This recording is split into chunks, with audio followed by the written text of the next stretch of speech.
More than 65 Academy Award-winning screenwriters have today's guest to thank, in part, for their Oscar success. Because each has studied his storytelling process and attended his legendary 3-day story seminar.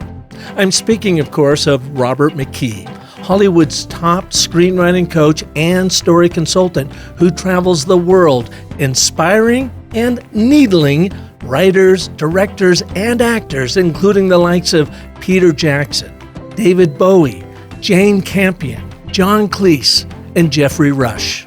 But what does Mr. McKee know about spinning silver screen storytelling into gold for brands and businesses? Well, that's what you will learn on today's edition of The Business of Story.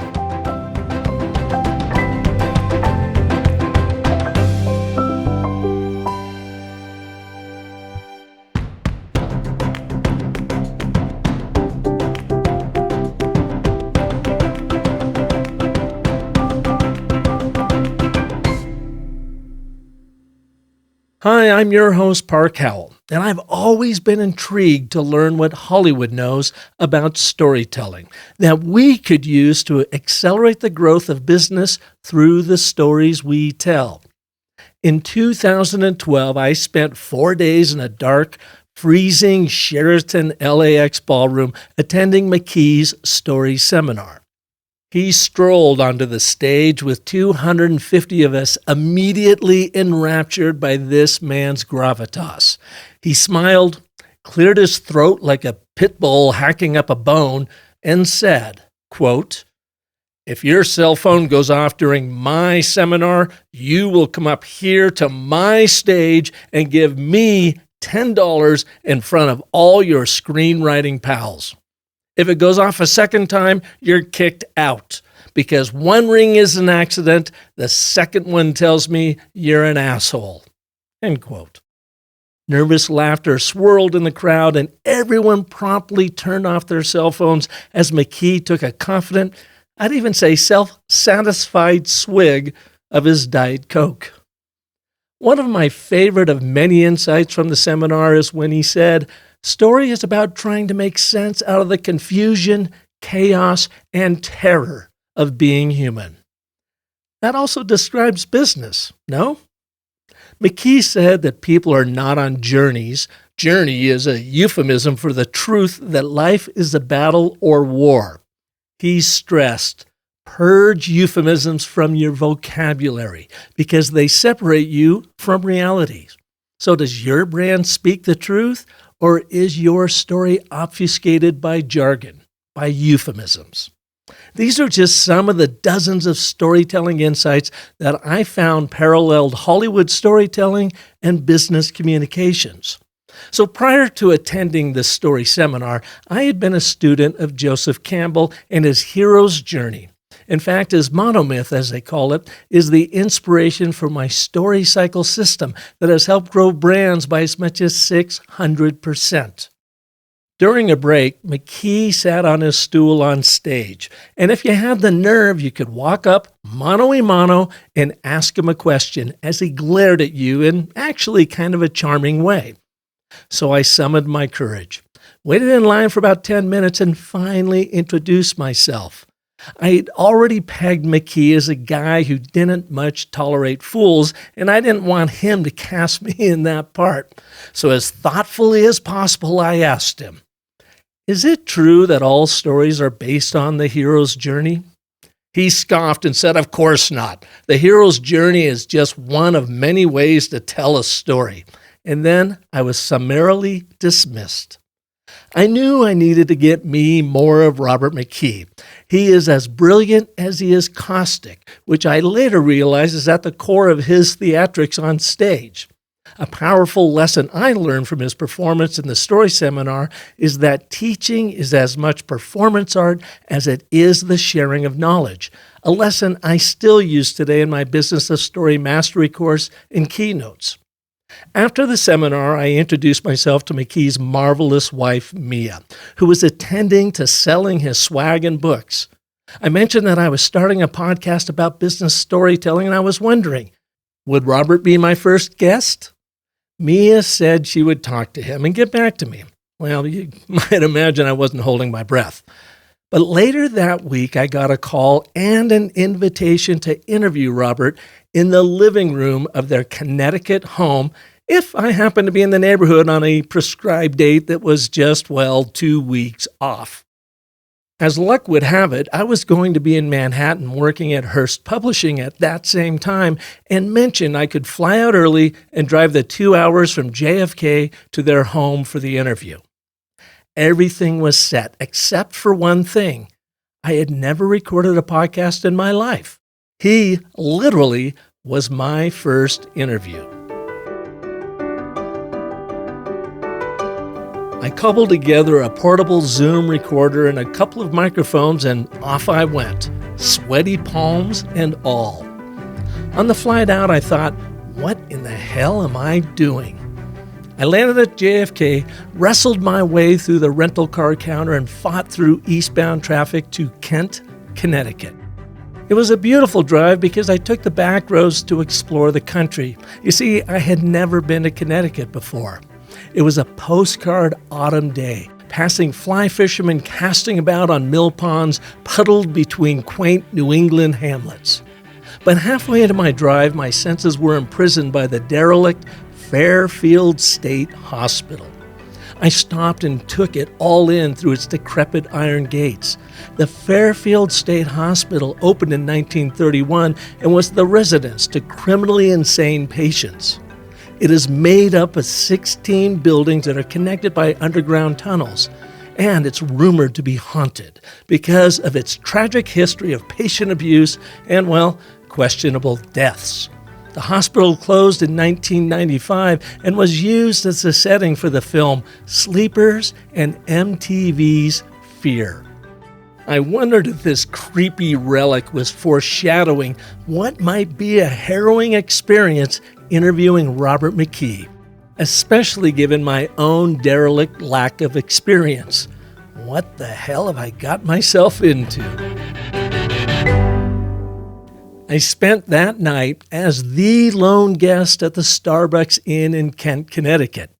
The proprietor told me that he was the distant ancestor to the first mate on the whaling ship, the Pequod, who was the inspiration for the Starbuck character in Herman Melville's Moby Dick. And of course, the name of the famous coffee great white whale we all know and love. The lobby was littered with old-timey ship and whaling photos. So who was I to question this guy's story? Which, by the way, I felt was a great way to launch into the day with McKee. About 15 minutes from Starbucks, the inn, not the coffee shop, I found the McKee's long, winding driveway that lands you at the top of a bluff. Mia and Robert graciously greeted me, inviting me into their beautiful home. After a short, how do you do? How was your trip? Did you enjoy your accommodations last night? They led me into the living room where, to my surprise, a video crew was set to capture our interview. Oh boy, they must think I'm legit, I thought. You can imagine the imposter syndrome that shrouded upon me like a long-deceased resident of the Fairfield State Hospital. But to quell my fear, I thought of a line from Joseph Campbell that goes something like, "If you find yourself falling, dive." So again, I mustered my courage in front of McKee and dove in head first. The interview lasted around 2.5 hours, way longer than I had prepared for. But he was offering up so many pearls of storytelling wisdom that our conversation took on a life of its own. I figured I'd keep going until he pushed pause, which happened when I think he realized that I would have spent the entire day with them. He said, like a stage director, "I think we got it. That's a wrap." I produced and posted 10 20-minute segments on SoundCloud because I had not yet created this Business of Story podcast. You can hear our conversation captured in the echo of the McKee's living room using the link in the show notes. Following the interview that day, the McKees were so kind to have me stay for lunch that Mia had prepared, where our conversation about Hollywood and business storytelling continued. The irony in all of this was me first being blasted by McKee at the seminar when I asked about the hero's journey, and then being welcomed as a guest in their home clear across the country where he invested time in my fledgling podcast career. Joseph Campbell said that when you follow your bliss, doors will open where there were only walls before. I was simply following my bliss, studying the compelling nature of storytelling, and it opened the door to arguably the world's most significant storytelling guru of our generation. That's why I'm excited to replay for you one of the two appearances Robert McKee has made on this Business of Story show. That's right, he not only gave me a half of a day of his life at his home in Connecticut, but has been a two-time guest right here. As I now know, you can learn a lot about your brand and business communication by following cues from the great storytelling masters like Robert McKee. So as you tell a great business story, you get them to a point where you say, when we tried this, the world reacted in a way we never saw coming. Surprise, but then we improvised and we came up with this solution, and they get a second rush of insight where they go, oh yeah, that's how that problem is solved. And so you give them what they want, solutions to their problems, but with a moment of surprise when the world reacts in a way they can't see coming, and then an insight into how that solution can be put to work. McKee is the best-selling author of Story, Substance, Structure, Style, and the Principles of Screenwriting. Dialogue, The Art of Verbal Action for Stage, Page, and Screen. Character, The Art of Role and Cast Design for Page, Stage, and Screen. And the work we will explore today, Storynomics, Story-Driven Marketing in the Post-Advertising World. So please welcome to the Business of Story, my friend, Robert McKee. Well, Robert, it is great to have you back on Business of Story. Thanks for joining us today. And always my pleasure. Yeah. Yeah, we first got acquainted several years ago, 2010, I think it was, and I had the privilege of sitting in your 4-day story workshop. I think it was at the LAX Sheraton, and I was blown away. It was really my first introduction into Hollywood in that sense, where you were talking to, I think, a room full of about 200 screenwriting wannabes, and you took us through 4 days of the Baton Death March of information. I mean, it was amazing, the amount of information that you put into that. I think they were like 8-hour days. And one of my all-time favorite memories, I think, in my career is when you took us on the last day through Casablanca. And you took us scene by scene through Casablanca, what was happening, what the screenwriter was setting up, the subtext to all that. It was just a really amazing time. So it's just an honor to have you back on Business of Story. And can you give our listeners a little bit more context about your run in Hollywood and where you find yourself today as really the legendary screenwriting coach and story doctor? Well, we're going back at least 40 years. After grad school, I came out to Hollywood, and I was a busy screenwriter, television writer, and sold a lot of screenplays, or optioned them more properly, for various reasons. Screenplays where they pay an option fee, but they don't get made because they couldn't raise the financing, the casting, the whatever. So those languished. I was in what was called development hell for most of that time. But the television programs that I wrote, like I wrote the 4-hour film for TV, Abraham, with Richard Harris and Barbara Hershey, Maximilian Schell, directed by the great Joseph Sargent. Those all got made, all the TV episodes, all the crime stories. So I was in that place where I was making a living as a writer, writing TV and optioning screenplays, waiting for one of my screenplays to get to the screen. And I got invited to a private school called Sherwood Oaks Experimental College. The premise there was it was going to be a film school where only professionals taught. Sidney Pollack was teaching directing. Dustin Hoffman was teaching acting. I mean, this guy was very popular. And I did the Saturday morning workshop for writers from just 9 to 12, and it was great. And I did it for 8 weeks. And then I got a phone call, would I come back and do it again? And so I went back, and this time, instead of there being 25 people, there was like 100 people. And so it all became more lecture now than workshop. I did it for another 8 Saturdays, and then they asked if I'd do it again. And this time, when I came back the third time, they'd rented a theater. There were like 300 people there. And I realized that these lectures really, to me, was sort of like common sense. But to other people, not. To other people, this was a revelation. And then I got invited by Women in Film to bring these lectures to New York City. I got invited by International Forum to bring the lectures to Europe. And they just sort of took over my life. And as a result, I've had, I forget the last count as of the last Oscars. It's something like 65 of my students have won Oscars. A couple hundred or more have won Emmys. There's been Pulitzer Prize writers, journalists, book writers winning the Booker Prize. And so I brought out a book titled Story, Substance, Structure, Style, and the Principles of Screenwriting that's been in the upper 1% of all books sold at Amazon.com for the last 20 years. And I continue to travel the world every spring and fall. We literally go around the world. Yes, I can't seem to kill this thing with a stick because the demand never lets up.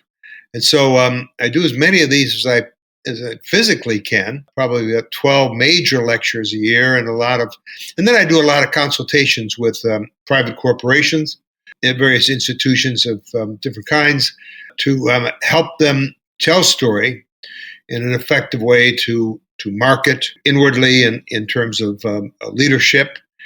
It amazes me because I never planned any of this, but somehow the need to understand the essence and elements of story and be able to use them in expressing your ideas and in persuading people, in particular in the business context. Story is the key to the art of persuasion.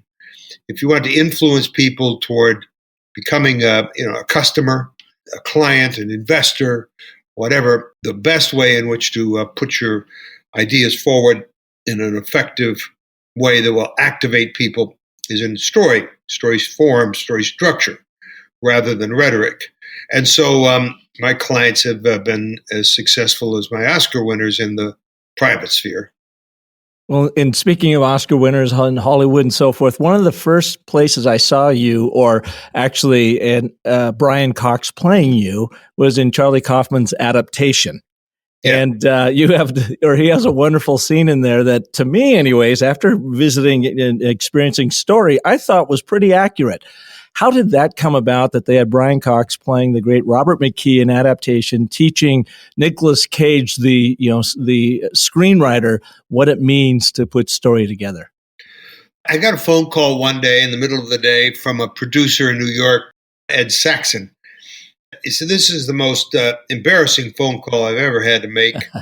We've got this crazy writer, Charlie Kaufman.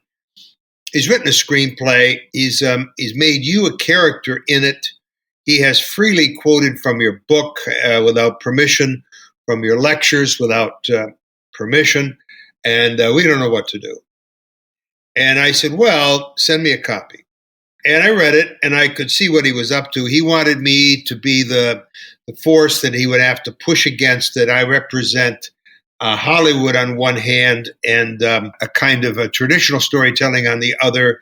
And the Charlie Kaufman character in the film is trying to do something radical, something exceptional that violates, he thinks, these what he would think as a rule, which is nonsense. Of course, there are no rules in writing.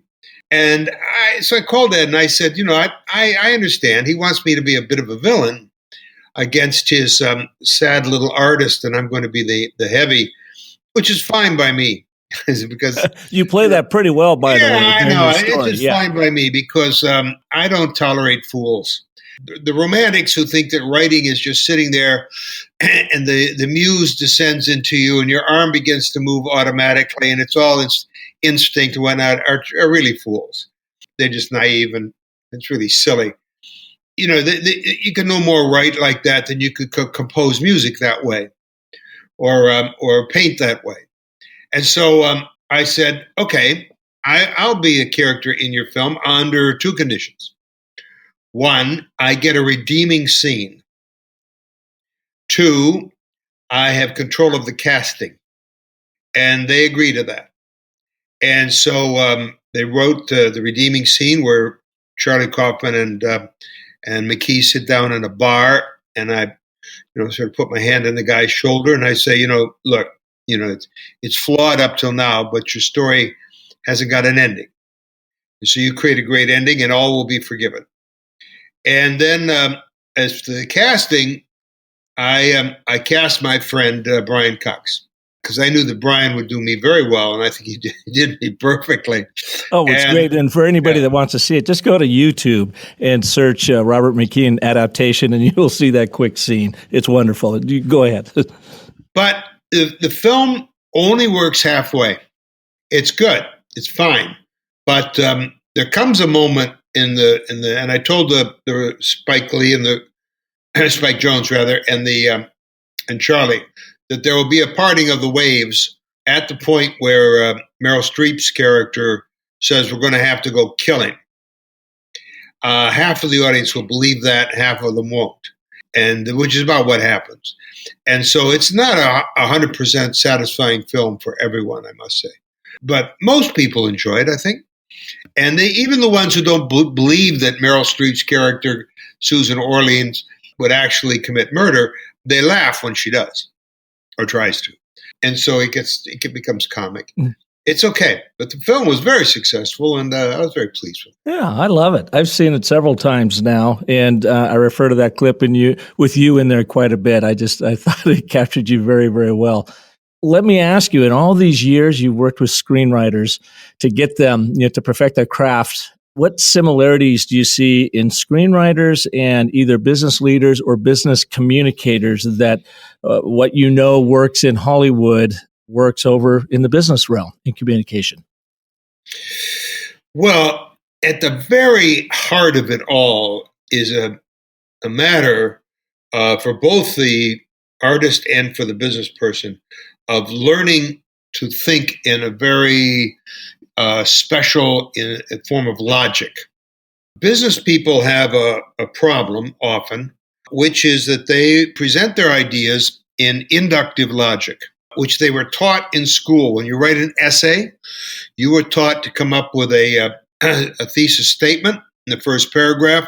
Then you build a case point by point, paragraph by paragraph, with statistics, with appeals to authority, and so forth. And then at the bottom of the essay, you have a paragraph of conclusion and therefore. And presumably you have proved your point. This is rhetoric, the use of data of various kinds to build a case to prove your point. And this is the PowerPoint presentation. This is how business operates.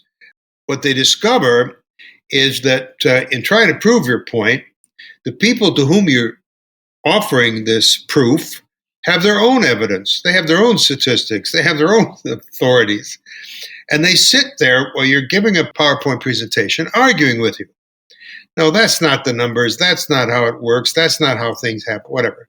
And so your ability to prove your point inductively is iffy at best because, as I said, people resist. Or even if they agree with your point, they don't remember it because it just doesn't fit the mind. Rhetoric is not the way the mind works. Even if you give them a sheet of data at the meeting, perhaps they crumple that up and throw it away because people don't want their heads cluttered with all that data. They got Google. Robert, and is that the roots of this kind of presentation, this inductive reasoning rhetoric? To me, it seems like it dates way back to even the industrial age. I mean, it's that old that it's just the way we mechanically try to put business together. This is the way people have been taught, politicians and business people have been taught to communicate with each other since the Greeks and the Romans. I mean, this literally a great story about a memo that was sent down the river, don't you? Going back to that now, you just sparked that in my mind. Can you share that quick deal with us? It's a wonderful archaeological story. Ancient Egypt was the essence of bureaucracy. It was just like one huge corporation with layer upon layer, pyramid of pyramids of power. It was a terrible bureaucracy. And archaeologists excavating a site found a memo, a piece of papyrus wrapped up that had not been opened. Okay. And when they opened it and read it, it was from an administrator in Thebes to a clerk down somewhere up the Nile somewhere. And the essence of the memo was, you never respond to my memos. I send you these memos and you never, ever respond. And of course, the thing hadn't even been opened. And so this is how long, this sort of thing has gone on. I guess it's the onset of the plague about that time. Yeah, right. You don't respond to my memos. And so what I teach business people is how to communicate with the most power, the most effect, and how to motivate people to take actions. So you take the same data that would be in a PowerPoint presentation, but rather than organizing it with inductive logic, building a case to a point, to a proof, you incorporate that data into a beautifully told story. What I call the purpose-told story. It's not a fiction. It's a faction. I do not teach business people to use myths and legends and fairy tales and all that stuff. Okay, I find all of that really tedious. I mean, it's not as if the myth of Sisyphus isn't a metaphor for what it is to be in business, but to teach people that business is like rolling a rock up a hill endlessly is kind of pointless. We all get that.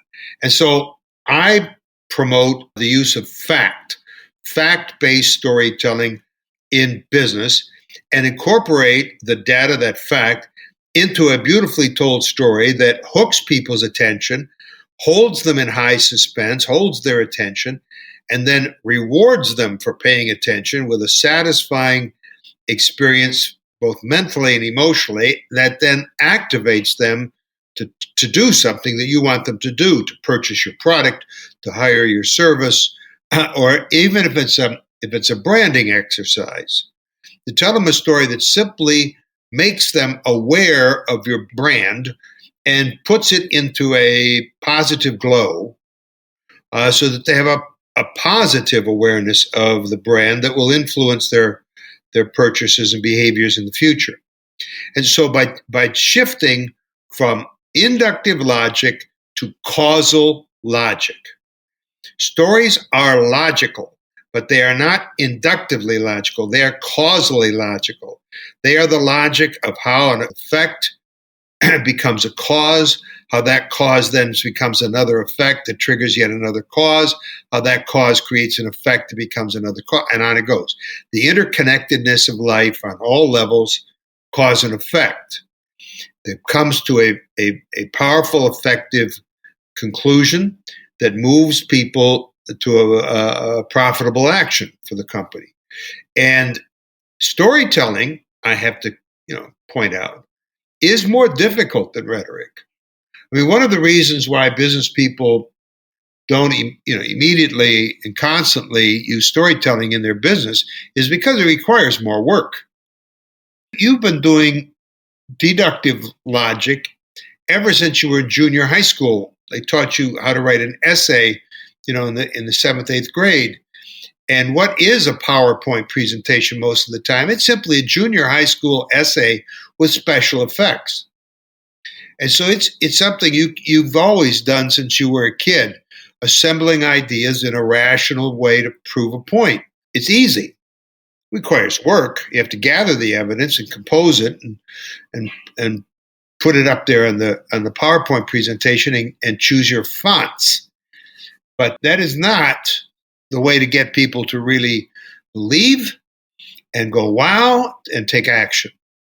Moving on to Storynomics and the work now that you have evolved into in teaching business leaders and communicators how to use story. And I attended one of your first Storynomics a couple of years ago, again, over in Los Angeles. And I know that program has grown quite a bit. Can you tell us a little bit about that program? And what do you teach us? Give us a few tips on how we can move audiences to action.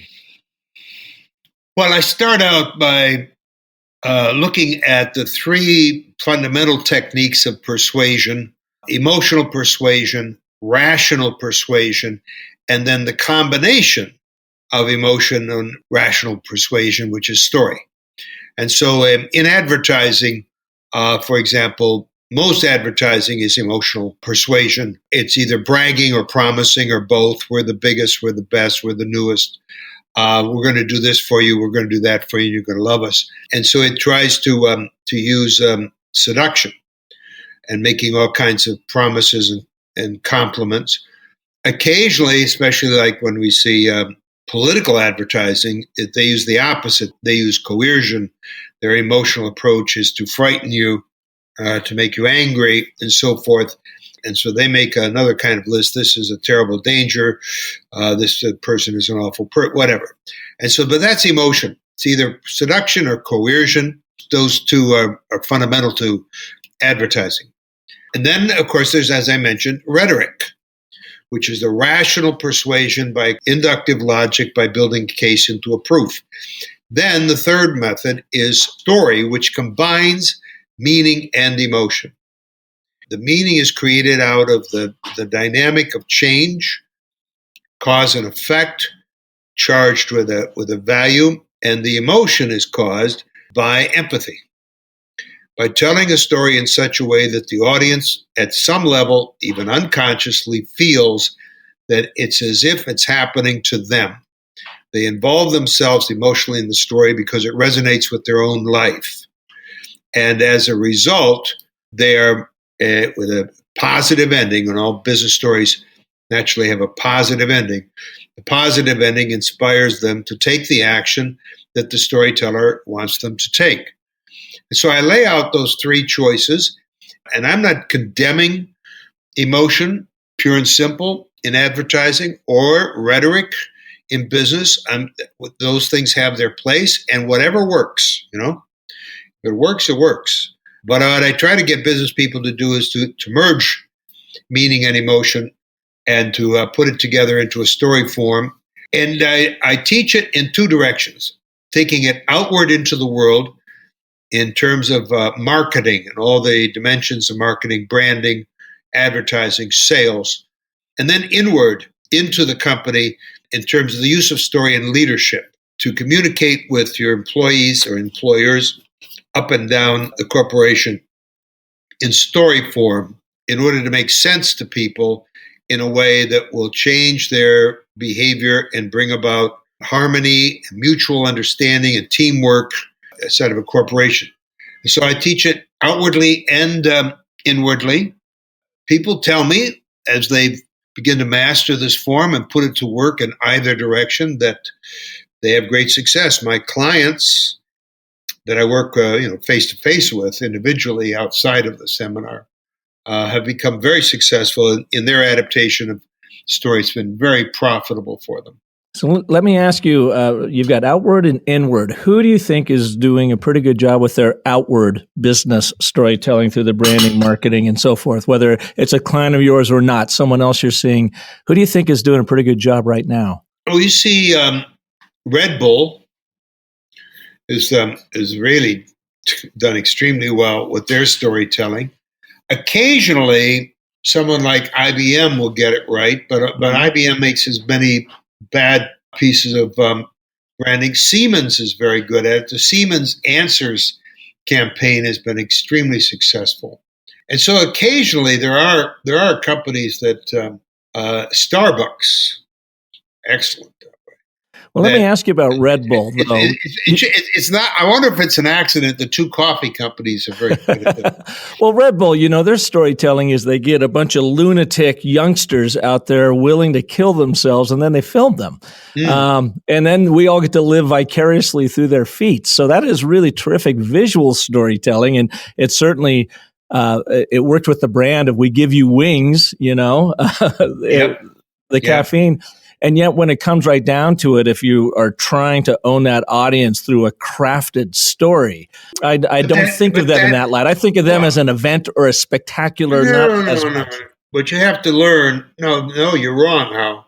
Okay. It's not. It's a perfectly crafted story.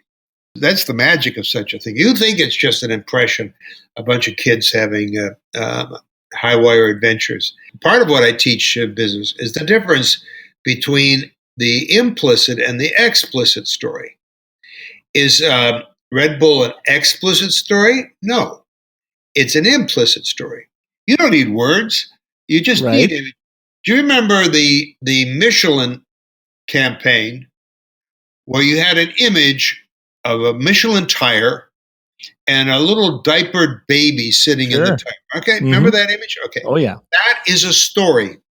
And it goes like this.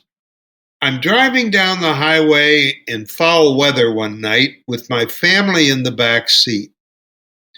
The car in front of me spins out of control. I swerve around it, and thanks to my Michelin tires, I managed to get around this accident safely to the other side, and I saved my family's life. That's the story implied in the baby in the tire. Mm-hmm. That's the story that goes through a person's mind when they look at that image of a baby in a tire. I mean, what does that baby in a tire mean? It means that this tire, under the worst circumstances, will protect your family, and you will be the hero of that.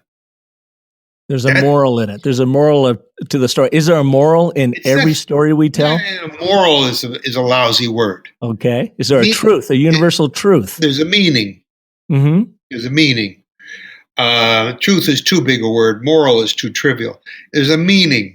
It makes sense, right? Mm-hmm. Right, and it makes a meaningful emotional sense. I go from the negative, my family in jeopardy, we're all going to die, to the positive, I save my family's life and we come out on the other side safely.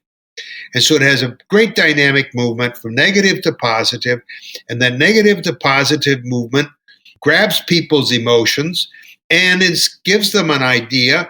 If I buy Michelins, I'll be on the safe side of things in emergencies like that.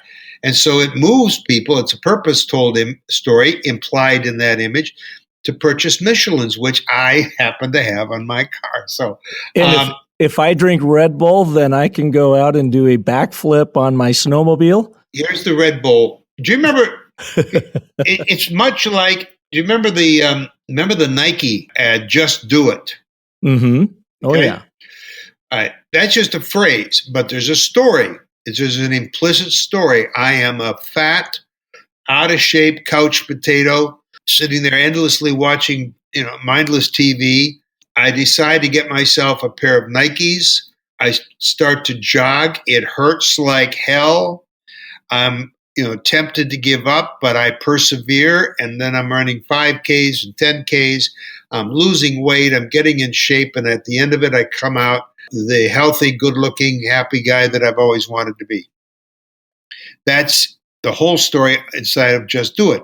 So what does Red Bull say? It says you're a coward.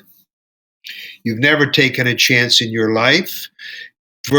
Couch potato as well. It's time for you to join in the greatest excitement imaginable and get yourself in shape and take on high-risk adventures like, snowboarding or whatever, or hang gliding, etc. And you get up on that precipice and you look down and you wet your pants, scared, but you open your arms, you take wings, and you fly. and it's the greatest experience of your life. And so once again, it goes from negative, you coward who's never done anything in your life and don't know what the great adrenaline rushes are like, and you find the courage and you jump off a cliff, and it'll be the best best thing that ever happened to you. Well, you first find the courage, you put the vodka in the Red Bull, you start there, then you jump off the cliff.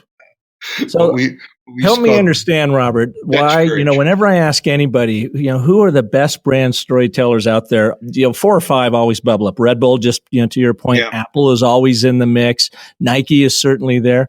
Mm-hmm. How come there are so few really good brands that tell stories, or, really good storytelling brands, I should say? Well, not to be too reductive, there's a lot of reasons for this, but the principal underlying reason that businesses fail to tell compelling stories that really put them in the market with success is what I call negaphobia. It's the fear of all things negative. In order for a story to have a positive ending that will motivate people to a positive, profitable action, the story must have a negative floor. A positive ending without any negative preceding it has no impact. Mm-hmm. If you simply go nice, nice, nice, nice, positive, positive, positive. Pollyanna. People yawn, it's boring, and they don't believe it. They fundamentally don't believe it. And as a result, your positive ending has no effect. A thing is what it is by comparing it to what it is not. A black dot on a white screen is black because of all the white that surrounds it. A white dot on a black canvas is white because of what it is not, all the black that surrounds it. A thing is a thing because it's in contrast to everything it is not. Therefore, a positive ending is positive when we realize it's not negative. So you have to start a story at some point, at least once, with a negative floor so that there's a movement from negative to positive, and that positive ending then has real impact because it's not negative. Does that make sense? It absolutely does. And you teach this to a great extent in your story lecture, your story workshop, because I recall when you're talking about writing scenes, that a scene either has to go from positive to negative or negative to positive. For the most part, you have to take somebody through a scene. And so it seems like that plays through in a brand story as well. The only thing that interests the human mind is change. If nothing is changing in the room, if the temperature is the same and the light is the same and the air is the same and da-di-da, if everything's the same, you daydream. But if the temperature should suddenly change, if the lights go out, if something changes, then you pay attention. The hell is that? Okay? The mind is geared to filter out everything that is remaining the same because there's no danger in that. The status quo has no danger. Therefore, there's no point in paying attention to it. And the mind, for millions of years, since long before we were human, is geared to noise, to a flash of light, to a movement, to something that changes. That's what gets your attention. And so in a story, it gets and holds attention by dynamically changing. Positive, negative, positive, negative, positive, negative, in a progression. This constant dynamic of change holds people's attention, builds suspense, and raises a question in their mind, how will this turn out? But if it's positive, positive, positive, positive, there's no question, there's no change, there's no interest. But the problem with people in business is, as I said, a story has to have a negative floor. Red Bull says you're a lazy-ass coward. Nike says you're a fat-ass couch potato. Okay? Michelin says your family's in danger. They all have a negative floor from which they then move to the positive. And as a result, people get involved. People are moved to make purchases in this case. But you have to have that negative floor. And business people are trained never to say anything, never to hint at anything, never to imply anything negative. Right. It must be positive, positive, positive. And this is foolhardy. I mean, this is really stupid, I have to say. This is really stupid. Not to understand that life is the movement. From negative to positive, back to negative to positive. Life is dynamic. It's not static. Yeah. And another one point that really stands out in my mind when you were teaching on screenwriting is how our protagonist or ourselves, the heroes of this journey, whatever, want something, they go after it, and then the universe pushes back. And you go, uh-oh, okay, that doesn't work. The big pivot happens, and then try something again, and, Yes. and the universe pushes back. I think businesses don't like to talk about when Conflict. the universe pushes back and that conflict and that pivot. They like to say, oh, yeah, now we figured this out, and man, we're great, and here we go. Well, that's part and parcel with negaphobia. Because if you're at the negative, if you have a problem, in order to solve the problem to the positive, you'll have to move against the forces of antagonism that would keep you from achieving the positive. And that generates conflict. And once again, business mind is risk averse. There can be no conflict. All problems are being solved as we speak. Everything is positive and there is no friction. And so aversion to the negative, aversion to friction or risk is built into your brains in the business school, never to expose to the public that there's any problems, any conflicts, anything negative within the company. Anything negative, problematic, implied by the product. But the product is the solution to a problem, right? Absolutely. I mean, right? Mm-hmm. And so why are we not announcing the problem? And, a decent commercial, Mr. Clean implies, if not shows, you have a dirty house. And Mr. Clean, will tidy it up and sanify it.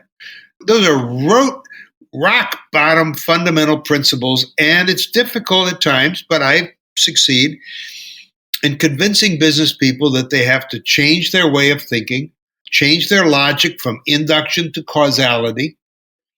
You got to mix their data into the events within a story. They've got to learn to be dynamic, move through conflict, positive to negative, to end on a positive that will have meaning.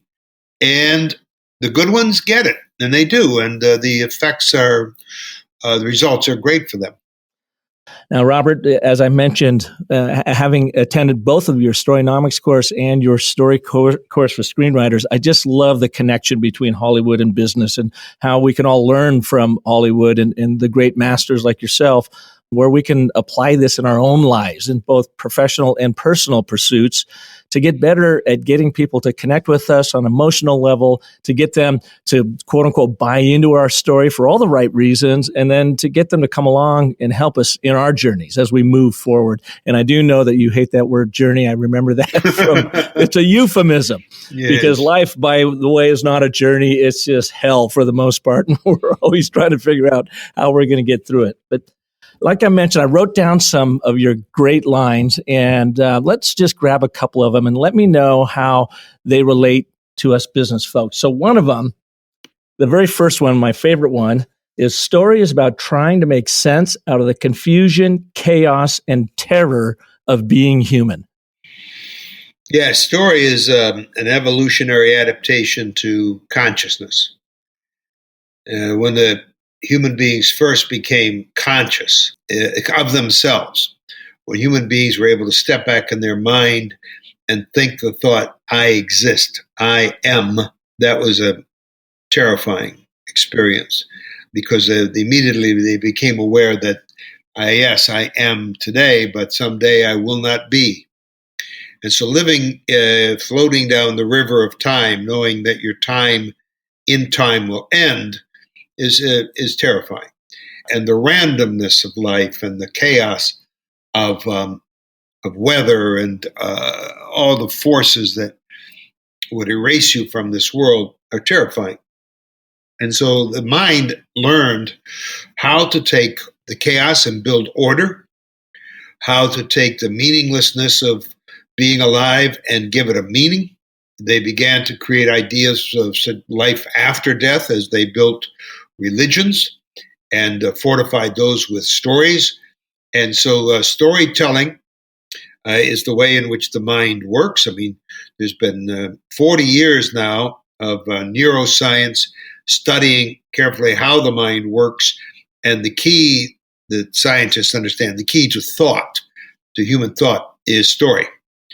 Story is the organizing principle of thought. And it is why I said that the deductive or inductive logic of rhetoric is not the way the mind thinks. You can prove a point scientifically like that, fine, but it is not the natural way the mind absorbs information and puts it into memory. Memory is a story. The future is an anticipated story. And so understanding the story-making function of the brain and how it brings us into alignment with reality, when you speak to people in story form, you're communicating to people at their most fundamental level.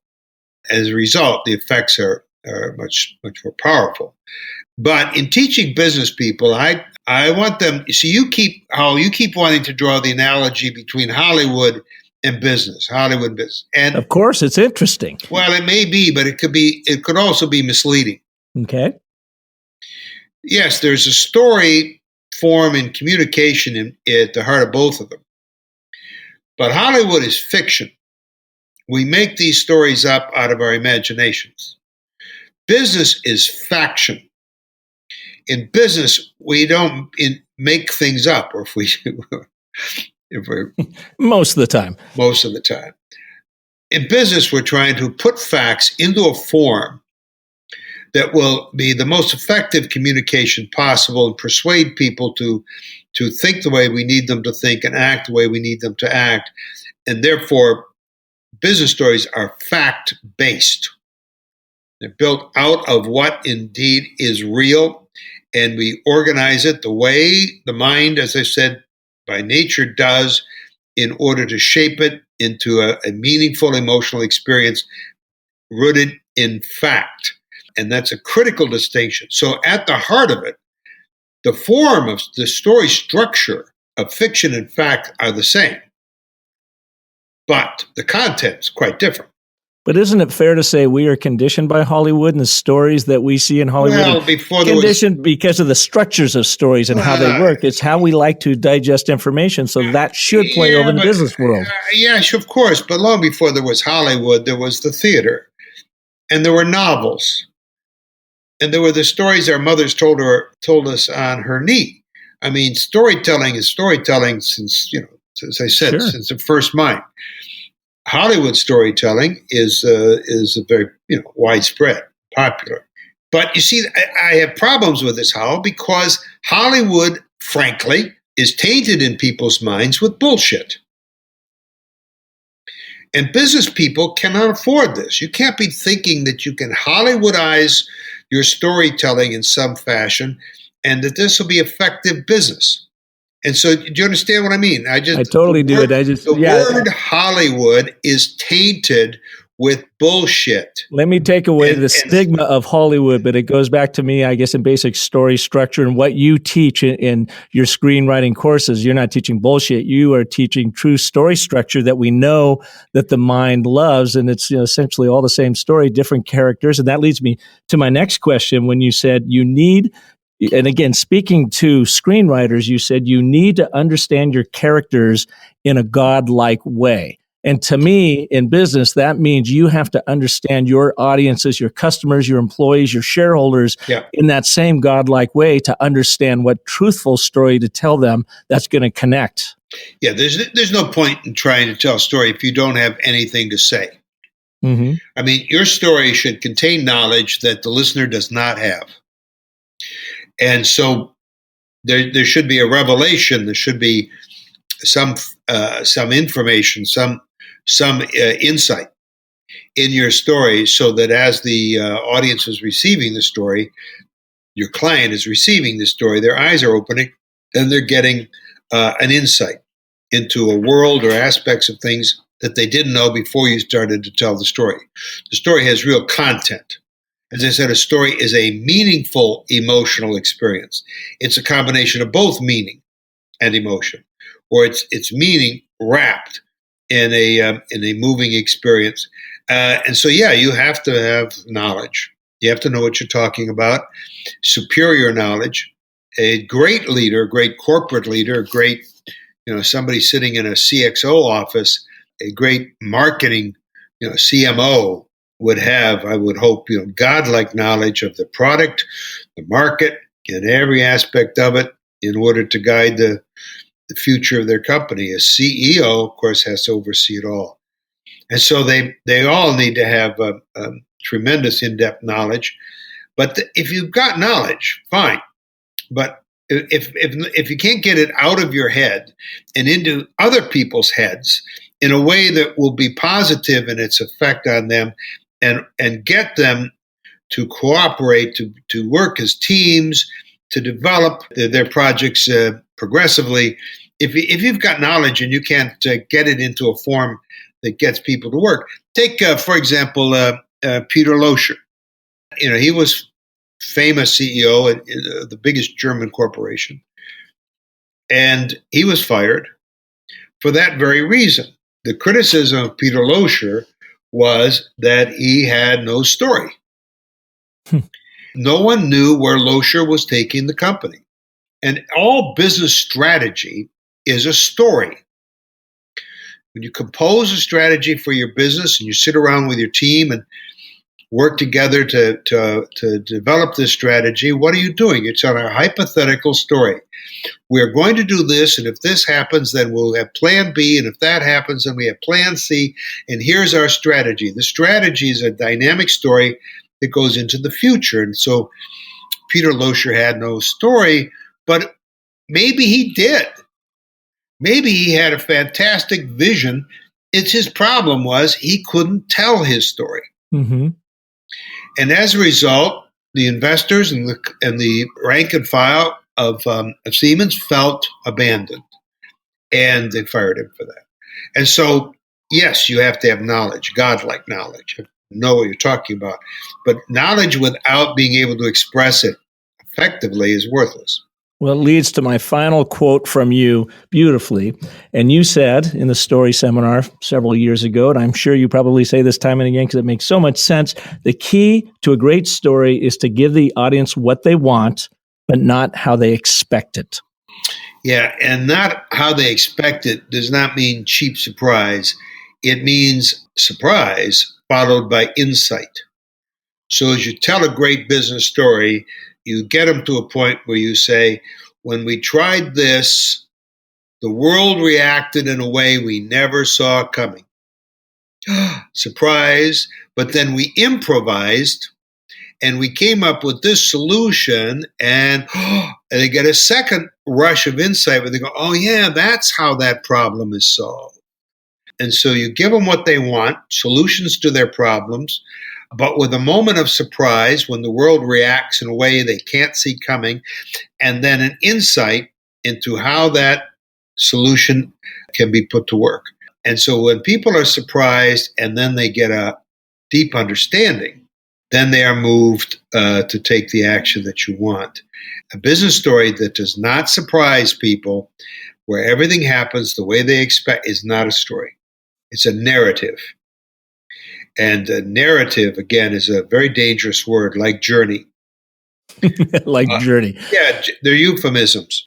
Well, we need to have you come out to Arizona one of these days, with you talking about Storynomics and what it means to business and executives and academia and all of us, outside that realm, that story artist realm, I call it, from people like yourself who make a living creating and telling stories. Well, in our line of work, we do make a living creating and telling stories. We just often don't give ourselves permission to tell those stories. Yeah, it's risky, but it takes courage. It really does. It does take courage to tell a story because, when you're doing a PowerPoint presentation, people are silent and thinking their own thoughts, and you get a little polite applause. But when you're telling a story, you're really sticking your neck out, and that's one of the reasons business people resist it. Is because, as I said, it's a risky thing. But I do come out to LA twice a year. So I fly over Arizona. I know you have to parachute in. We'll have to figure that out. We'll figure that out. And by the way, that's not a sound effect I put in. I think, Robert, you're coming to us from downtown Manhattan, and we heard sirens going as you talked about the riskiness of storytelling. So I can't think of a better way to end the show than on that thought with that sound effect behind you. All right. Take care now. Do you have a story about when you followed your bliss and doors opened where there were only walls before?